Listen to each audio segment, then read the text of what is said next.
Hello, today's session is about thyroid gland under the subject head and neck anatomy. So this thyroid gland we are going to discuss under some criteria, namely its gross surface, its relations and its cross section, the relationship with its neurovascular structure, then its blood supply and the clinical importance, and just an outline of the development and histological part, and finally its clinical manifestation. So now let's move on to the gross structure of this gland. You all know that thyroid gland is found in the midline of neck, which weighs 25 grams in a normal adult. So here, this blue color is the outline of thyroid gland, where you can see an isthmus connecting these two lateral lobes, which are symmetrical, and these lateral lobes are known to be pear-shaped, and this protrusion is known as pyramidal lobe.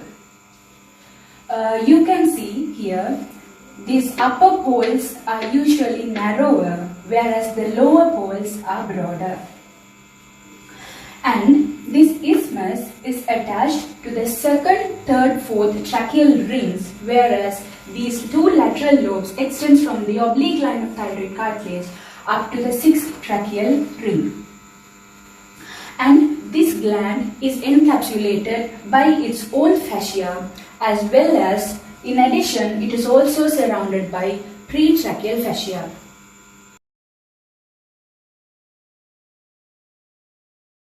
About its relationship and its cross section.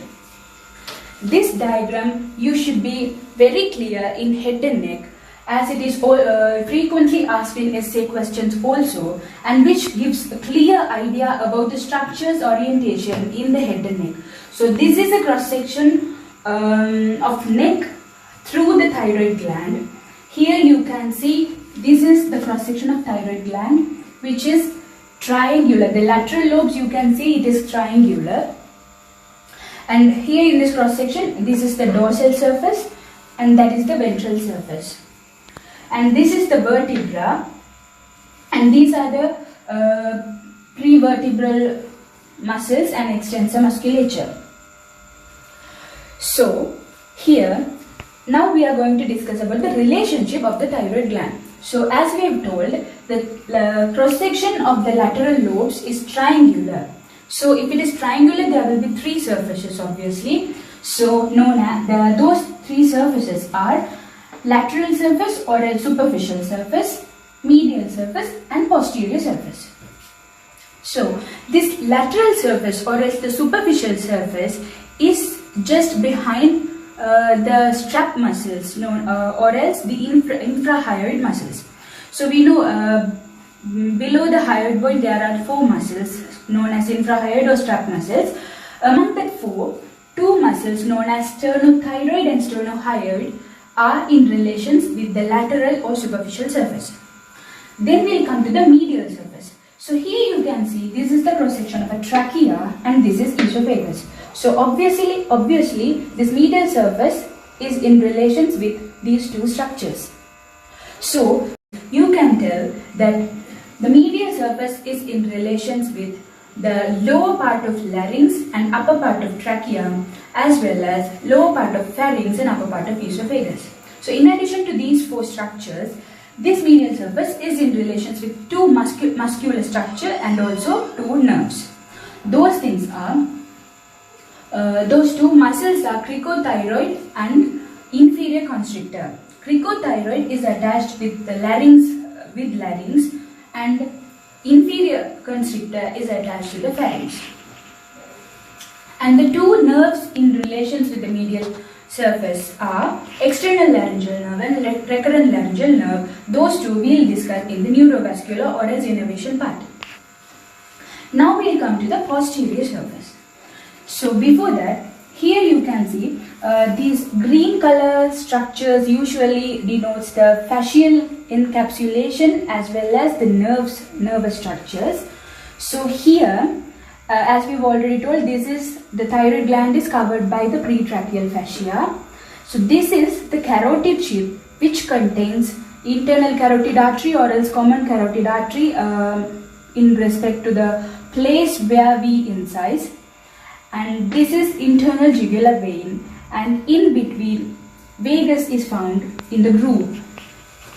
So here the point to note is the thing which come in relation to the posterior surface is common carotid artery or else internal carotid artery, but not internal jugular vein. Why? Because this is, as you can see in this diagram, this is just lateral to the posterior surface. So what comes just adherent to the posterior surface is internal carotid artery or common carotid artery. It depends on the place where we talk. But in case of a thyroid gland enlargement, as this gland expand up to here, this internal jugular vein also come in relations with the posterior surface of the gland. These two structures are phrenic and cervical sympathetic trunk. So that's about the relationship of the cross section of thyroid gland.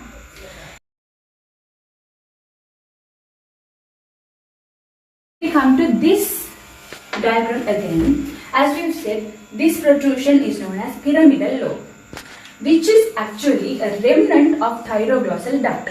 Simply saying it is the remnant of thyroglossal duct. But to know what a thyroglossal duct is, we should just have an outline of a development of thyroid gland. For that purpose only, here this diagram explains about the development of thyroid gland. Here you can see this is the base of the tongue, this is the muscular part of the tongue, and this is teeth. So here, this point is the foramen cecum found in the posterior part of the tongue, from where the origin of thyroid development happens. So this results in an epithelial proliferation, descends down up to the thyroid cartilage or else the tracheal level. This is the continuation of, actually this is the thyroglossal duct, which ends up here and starts dividing as isthmus and two lateral lobes and develops as a glandular structure. So the place where the thyroglossal duct ends and the place, the connection between the thyroid gland or else the thyroid and thyroglossal duct is actually the pyramidal lobe. So that's why we call this as a remnant of thyroglossal duct. So this is just actually an outline, and this thyroid gland starts functioning at around 3rd month, where the first active follicle is found, and after its complete development, the thyroglossal duct disappears.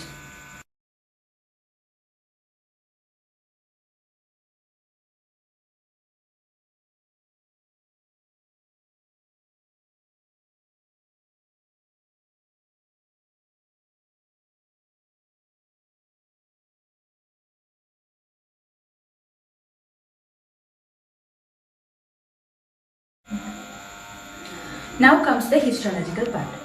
Here, the points you should be very precise is to differentiate between an inactive and active follicle under two criteria known as epithelial lining and its colloidal substance. So here you can see inactive follicle is usually larger than an active follicle, and also it will be lined with a flat cuboidal epithelium but rich in more colloidal substance. Whereas this active follicle will be lined by tall columnar epithelium and the colloidal substance will be very less in an active follicle. So why I differentiate this part of histology here is, you may ask a question like to draw or describe about the histological appearance of, for example, about a Graves' disease patient. So if Graves' disease patient, you know it is hyperthyroid condition. So if it is hyperthyroid, what it actually means is the hyperactivity of the thyroid gland, which indicates the active follicular histological appearance. But in hyperthyroid state, this active state will be more exaggerated. So if you are supposed to draw an hyperthyroid follicle, you will include that the tall columnar, it will be lined by more tall columnar cells, and it will be very less colloidal substance. And similarly, if you asked about a hypothyroid histological appearance of a thyroid gland, there this condition worsens. So that will be lined by a very thin flat cuboidal layer, and also the colloidal substance will be much more and congested. So that is the point you should be very clear to distinguish between an inactive and active follicle in respective to a hypothyroid and hyperthyroid gland.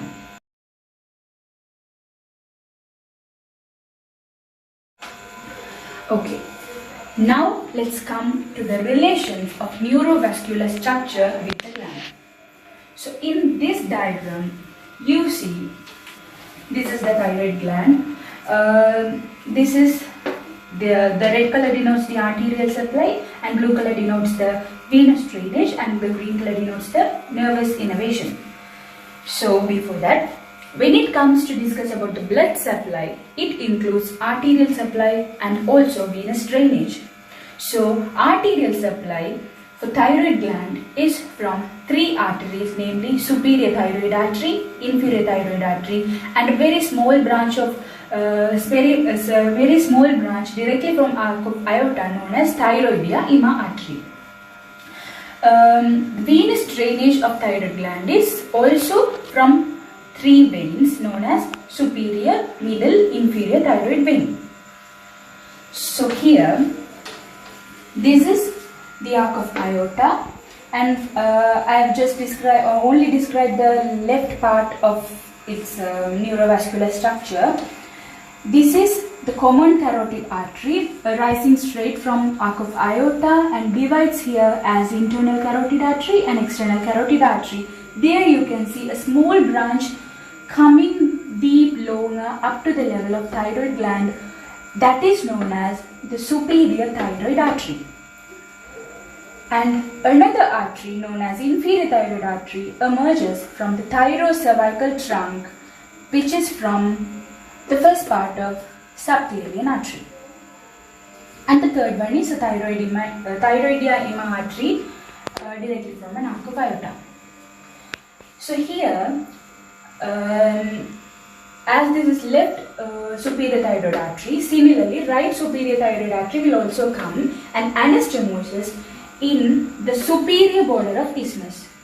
This point you should keep in mind. These two anastomos in the superior border of isthmus. Now let's see about the venous drainage. The superior poles, or as the upper poles, are drained by superior thyroid vein, which is drained into internal jugular vein, and the lateral portions are drained by middle thyroid vein, which is drained into internal jugular vein again, and the lower poles are drained by some multiple venous structures known as inferior thyroid veins, which drains directly into the brachiocephalic vein. So here, these inferior thyroid veins from both the sides get connected in the lower border of the isthmus.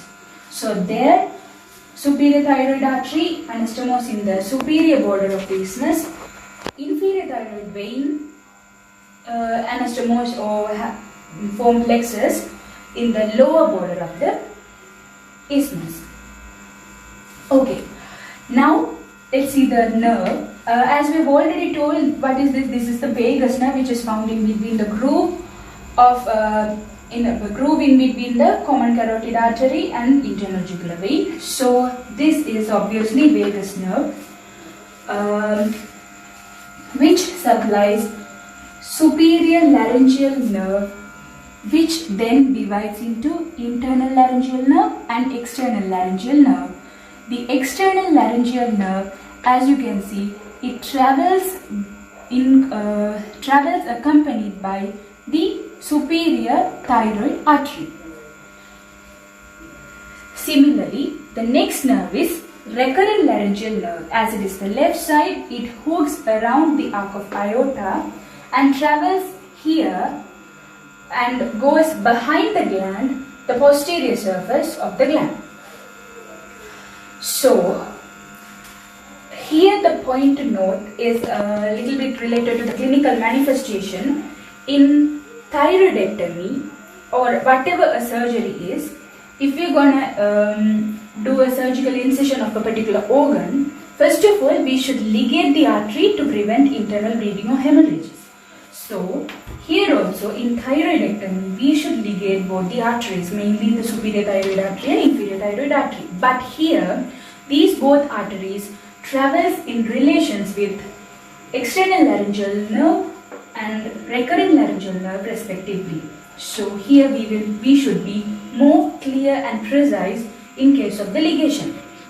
So here you can see all way along upwards these two nerve and artery come in relations, come in close contact. So we cannot ligate somewhere here.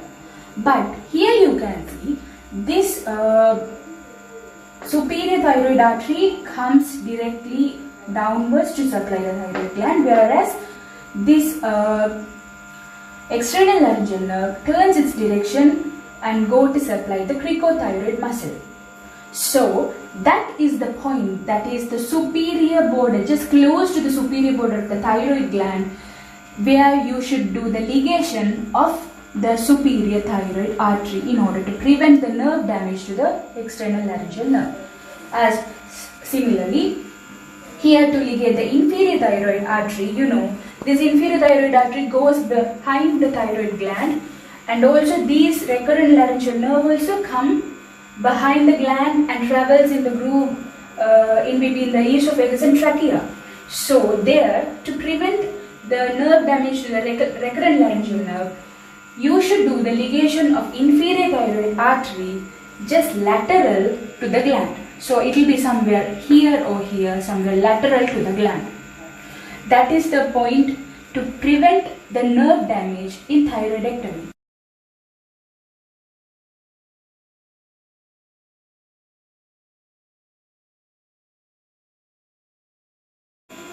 Now let's discuss about the clinical manifestation.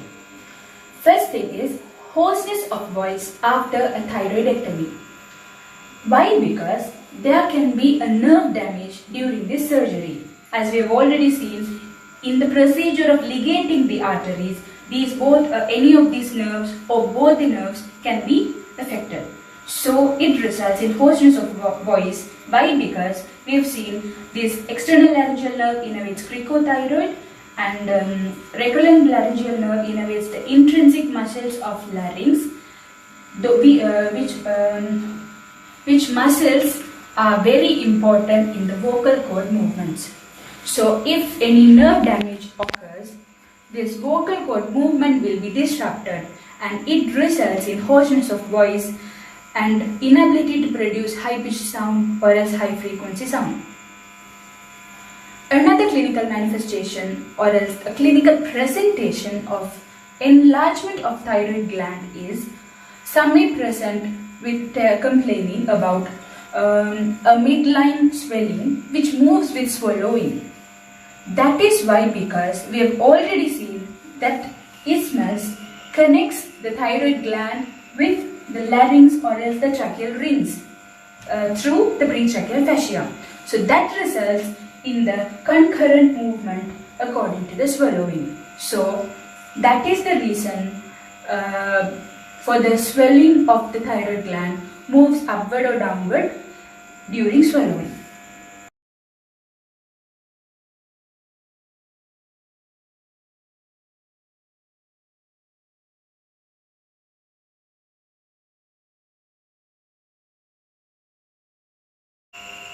So that's the end of the session. Thanks for watching. Please do subscribe and keep supporting us. Bye.